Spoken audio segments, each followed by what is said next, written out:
we had an enormous economic recovery, but the minds of people had been so scarred, the memories. Parents told their children. 1929 became a symbol in people's minds. I mean, if you said 1929, it was like saying 1776 or 1492. I mean, everybody knew exactly what you were talking about. In 1929, my dad, who was 26 years of age then, was employed as a security salesman by a local small bank.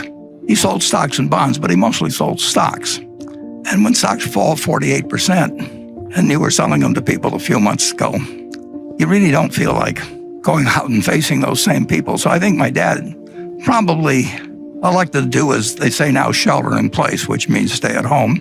And there really wasn't that much in our house. We just had a small yard. It was wintertime anyway. My dad wouldn't have been puttering around the yard anyway. And there really wasn't, the television wasn't there. And he and my mother got along very well. So under those conditions, I was born about 9 months later. So I didn't notice at the time that the market was closed. But the stock market had actually recovered over 20% during that 9.5-month period or thereabouts. People did not think in the fall of 1930, they did not think they were in a Great Depression. They thought it was a recession very much like had occurred at least a dozen times, although not always when stock markets were important. But we'd had many recessions in the United States over the time, and this did not look like it was something dramatically out of the ordinary.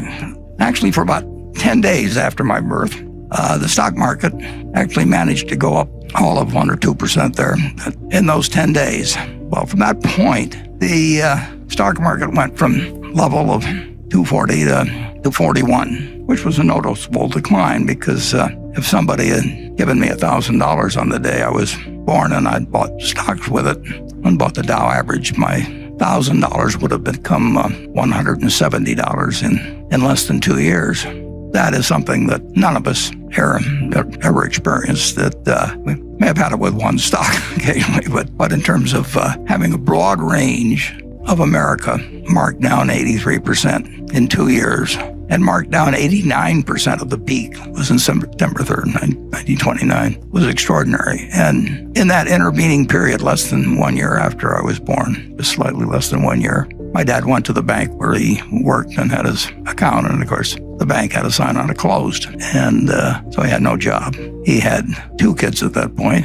His father had a grocery store, but Charlie and I both worked for my grandfather. Charlie worked there in 1940. I worked there in 1941, so we didn't know each other. But my grandfather said to my father that, "Don't worry about your groceries, Howard." He says, "I'll just let your bill run." That was my grandfather. Not exactly. He cared about his family, but he wasn't going to go crazy. And one of the things as I look back on that period, and I don't think economists generally like to give it that much of a point of importance, but if we'd had the FDIC started on January 1st, 1934. It was part of the sweeping legislation that took place when Roosevelt came in. But if we'd had the FDIC, we would have had a much, much different experience, I believe, in the Great Depression. People blame it on Smoot-Hawley, there's all kinds of things, and the margin requirements in 29, and all of those things entered into creating a recession. But if you have over 4,000 banks fail, that's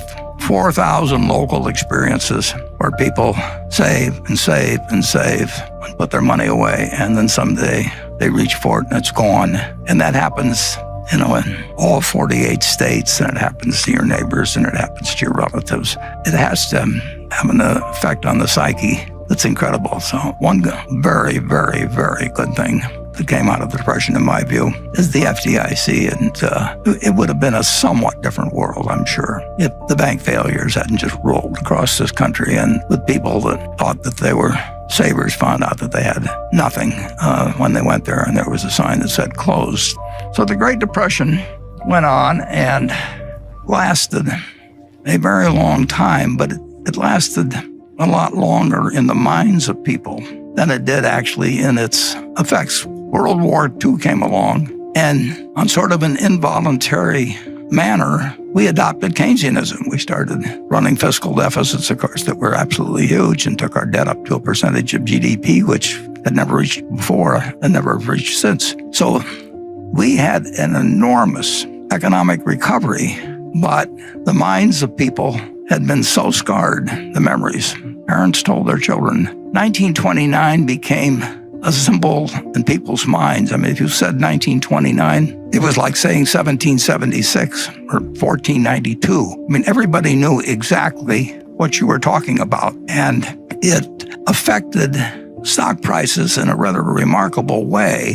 It was January 4th of 1951 that the kid who was born on August 30th in 1930 had finished college before the stock market got back to where it was at that earlier time. So take the years from 1920 or 1929 to 1951 and bear in mind that, the country was only 140 years old when this started.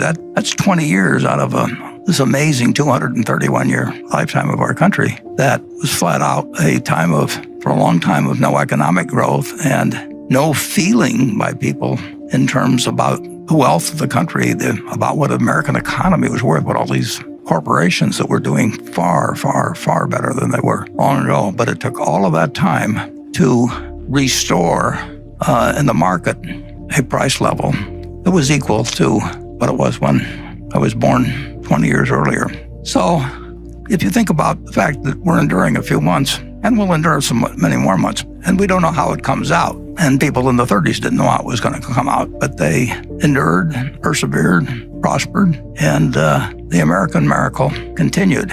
But it's interesting in that at the start of 1954, the stock market the Dow was only at about 280. And I remember 1954 because it was the best year I ever had in the stock market. The Dow went from 280 or thereabouts at the start of the year to a little over 400 at the end of the year.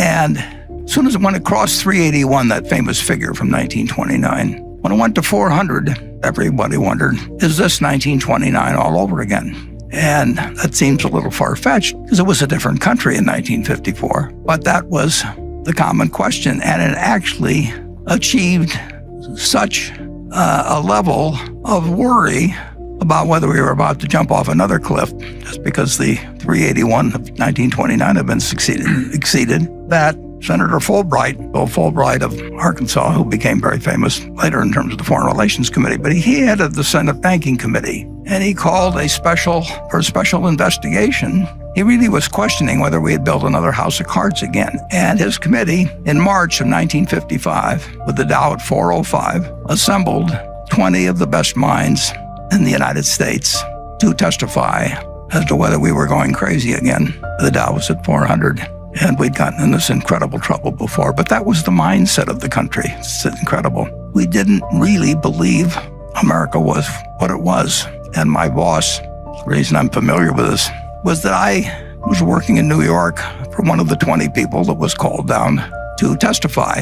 And I remember, because Ben Graham was one of the three smartest people I've met in my life, and when he testified, the Dow at 404, he had one line in there right toward the start in his written testimony, and he said, the stock market is high. It looks high, it is high, but it's not as high as it looks. And since that time, we felt the American tailwind at full force, and the Dow, when we made the slide, it was about 24,000. So you're looking at a market today that has produced $100 for every dollar. All you did was had to believe in America and just buy a cross-section of America. You didn't have to read the Wall Street Journal. You didn't have to look up the price of your stock. You didn't have to pay a lot of money in fees to anybody. You just had to believe that the American miracle was intact. But you'd had this testing period between 1929 and certainly 1954, as indicated by what happened when it got back up to 380. You had this testing period, and people really, they'd lost faith to some degree. They just didn't see the potential of what America could do. And we found that nothing can stop America when you get right down to it. It's been true all along. It may have been interrupted with the scariest of scenarios when you had a war with one group of states fighting another group of states. And it may have been tested again in the Great Depression, and it may be tested now to some degree. But in the end, the answer is never bet against America.